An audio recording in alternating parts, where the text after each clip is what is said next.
Sent from Disneyland, history in our hand. So much to say about yesterday and the decades we have spanned.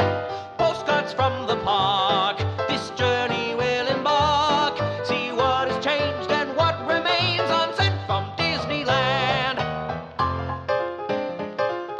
Sent from Disneyland. Welcome to the Sent from Disneyland podcast. Here age relives fond memories of the past. If it's your first time joining us, welcome. On this podcast, we'll take a journey into the past and explore Disneyland, Disneyland history, and more, with mementos, snapshots, souvenirs, and postcards sent from Disneyland, from 1955 to the present. Let's start by thanking my patrons from patreon.com. You can join in at any level to support the show and receive snail mail from my trips to Disneyland and from my desk, plus some sneak peeks and bonus content. Special thanks to Random Olive, the first patron to this podcast, and to the rest of the e-ticket patrons, Tania, Eric Daniels, Monica Seitz Vega, Scott Cagle, Russ Romano, Michael and Christina Cross, and Sheila Harry.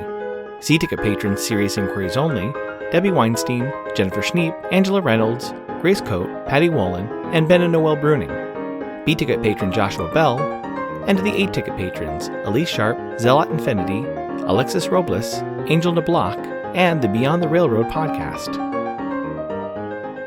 I am your host, your post-host Clocky, and today we have 2 postcards sent from Disneyland.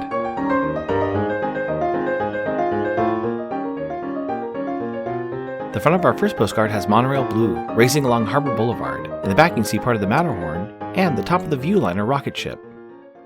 On the back it reads, America's first daily operating monorail trains transport passengers over a concrete highway in the sky between Disneyland and the Disneyland Hotel on the Disneyland All-Wag monorail system. It's postmarked January 23, 1969, with an Anaheim cancel and a red 5-cent Bald Eagle airmail postage stamp, Scott number C50. I assume they visited the park on Sunday, January 19, 1969, when park hours were from 9 a.m. to 7 p.m. The weather was a high of 62 and a low of 51. With 0.94 inches of precipitation. It's addressed to Miss Hugo Salmon of Minneapolis, Minnesota. It reads, Tuesday, a.m. Dear Agnes and Hugo, we're leaving here today and going along the coast to see if we can find some warmer weather. It is sure cold, rainy, and snow here, so it has been miserable weather for California, but guess it's all over this year. Heard you've had real wet and snow by news, real old-time weather. Hope you are all well. Disneyland has been closed. Rainy Sunday, this monorail goes by our window across the street. After Feb 1st, we will be at Gal's Villa, Palm Desert, California. We'll write one there. Before we begin, I just wanted to note that it was a very rainy January in Anaheim. There was just over 8 inches of rain in January and just under 9 inches of rain in February. While searching around for different holiday traditions at Disneyland, I came across one that was featured the opening year of Disney's California Adventure. This holiday show only lasted for about 2 months, starting on November 9th and running through January 6th. Luminaria was the first water show on Paradise Bay in Disney's California Adventure. It was described as a spectacular celebration of dazzling light, low-level pyrotechnics, and favorite holiday music performed on the waters of the Paradise Pier Lagoon. This nighttime show started in the daytime near the Golden Gate section of DCA. Across from Golden Dreams, what is now the Little Mermaid, Ariel's Undersea Adventure, guests could enter into a holiday art card center. This location is now the Embarcadero Gifts. Inside the building was decorated with oversized Christmas cards, as well as some other holiday decorations. Younger guests were encouraged to use the small chairs and tables to draw their favorite holiday images on cards.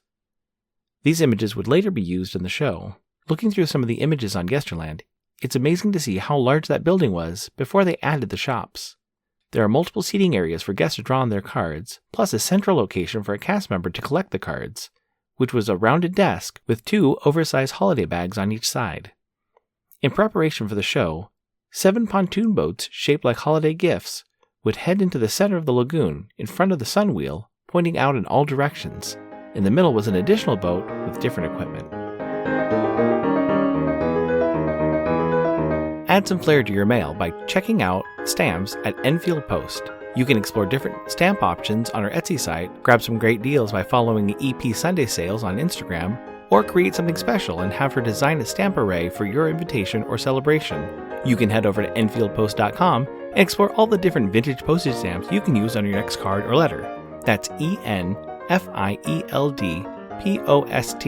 on Instagram and EnfieldPost.com for your wedding and vintage postage needs. Enfield Post is the official postage stamp sponsor of the Sent from Disneyland podcast.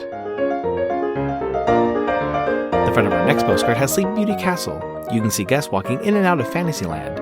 On the right, you can see the fire engine heading for a trip back down Main Street. If you look closely, you can see the wishing well, the front of the omnibus, and a few Skyway gondolas. On the back it reads, Sleeping Beauty Castle. Two worlds of excitement come together.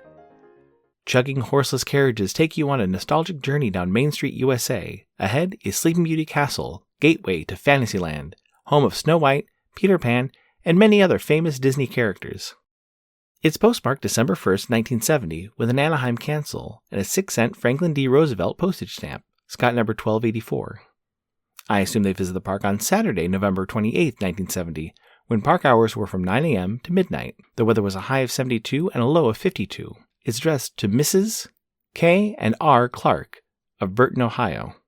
It reads, How I wish you were here, Kim. We spent all day at this wonderful place. Visited Pinocchio, Mr. Toad of Toad Hall, Dumbo, Pirates, Hawaii, Matterhorn, went for a steamboat ride, a monorail ride, and an old-fashioned train ride. But best of all was the treehouse of Swiss Family Robinson. Corey wanted us in the car, but it has rained 3 days now. Unfortunately, it started today as we are getting ready to leave. Grandma. Just a quick note, it did rain pretty heavily on Sunday, November 29th, 1970, just under 2 inches. I watched a few YouTube videos of Luminaria. These videos are rare because of the short time the nighttime spectacular was offered. The show began with a medley of songs, as well as the low-level fireworks shooting out of the water. The show continued with fireworks set to music for White Christmas, while the 7 large presents opened to reveal projection screens. During the next medley of holiday songs, images of greeting cards made by guests that day were projected as a slideshow on the different screens. It's interesting that the screens were pointed all around to allow guests to be at any part of the lagoon to see their cards on the big screens. Following the cards, video projections of still and animated images were shown on the boxes before they closed, and then a 60-foot fiber optic tree would rise from the center boat. The finale included more low-level fireworks, as well as sparkling lights along the attractions of Paradise Pier. There were also small candle-like lights that rose from the water around the lagoon, during the music that was composed for the finale of Luminaria. The show was not well received and not brought back for the next holiday season. It was a precursor for World of Color, which learned from the mistakes from this initial DCA Nighttime Spectacular. It's interesting to see what World of Color did keep from the show, like the lights attached to the attraction along the pier, as well as the use of low-level fireworks. My incoming postcard is sponsored by the Art Throwdown. Art Throwdown, or ATD, is a craft hour on Instagram, starting at 9 p.m. Eastern or 6 Pacific. Art Throwdown is a wonderful community of artists who love to share their craft, from creating sticker postcards and coloring techniques to intricate paper cutting and unique crafting. It's always a treat to watch a show and occasionally get some one-of-a-kind postcards from the group. Each host brings something a little different to each show. I'll list some of the regular hosts, or you can follow Russ Romano 2021 on Instagram.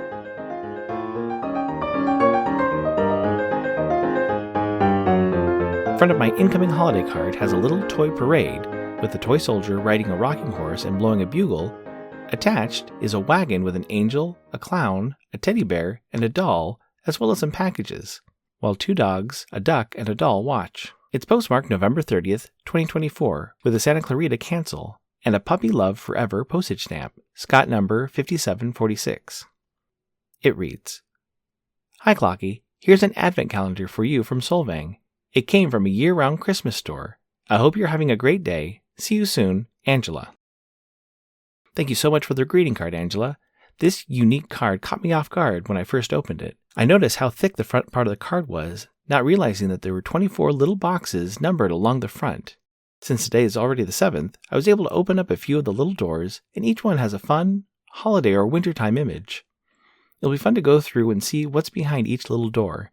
Also, I'm going to take this time to thank Angela, as well as Misty, Katie, and Mr. Daps for helping me send my 200-plus holiday cards a few weeks ago. It was a lot of work, but also a fun adventure.